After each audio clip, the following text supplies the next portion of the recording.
Today, another day, another vlog na naman tayo mga dod. So sa ngayon na araw mga dod ay maganda ng ating EC150. Siyempre mga dod, napasukan ng tubig yung ilaw ko, moist. Yan, maganda-ganda na yan. Marami na tayong pinalitan dyan.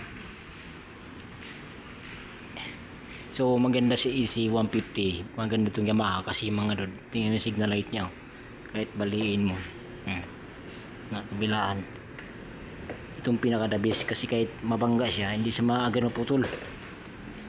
Magandang klaseng signal light na to, oh. Maganda to kahit itupi-tupi mo, na kahit baliin mo, kahit pagsabay nyo pa yung dalawa na maganda yan. Rubber kasi yan, kasi pati dito mga rod rubber din to, kahit baliin mo hindi mababali.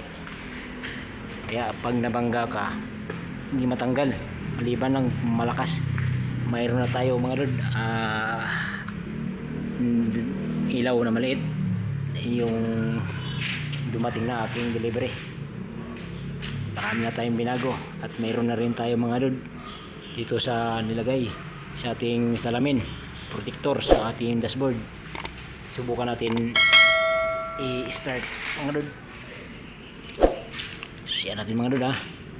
Okay, ganda tingnan mga dod. Nawala rin na rin yung check engine. So ilaw,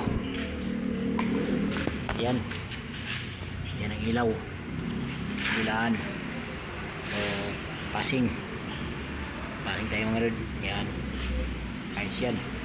Isang ilaw. Yan, magsulo lang. Ayan. At ako lang nagkabit yan mga dod. Matuto tayo sa ating service. Huwag tayo puro paggawa kasi mahirap. Kung puro paggawa wala tayo pira. Ito yung choke. Chino-choke ko muna minsan.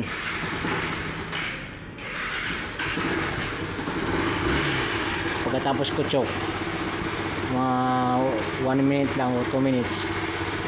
Pag uminit-init, binababa ko na siya. Yan, hindi na siya mamamatay. Ayan yan.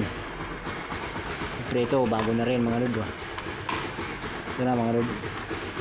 So, yung kanyang luma na stock na salamin, binalik ko. Kasi yung maliit, baka bawal sa LTO yun. Makapabalikin tayo. Ayan, binalik yung dati niyang stock na Submeron. Yan, malapad po kasi. Kailangan nakaganyan, kasya yung apat na daliri. Yan.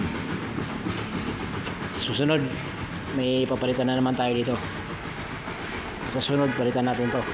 Kailangan umangat siya. Ngayon, stock lang muna. Kaya yun lang mga lord, maraming salamat. At salamat pala sa mga nag-subscribe sa aking YouTube channel dyan. Buko Official Vlog. Thank you mga lord sa mga suporta nyo dyan. At sana po ay hindi kayo magsawa sa aming pag-vlog kahit minsan-minsan lang kami mag-upload.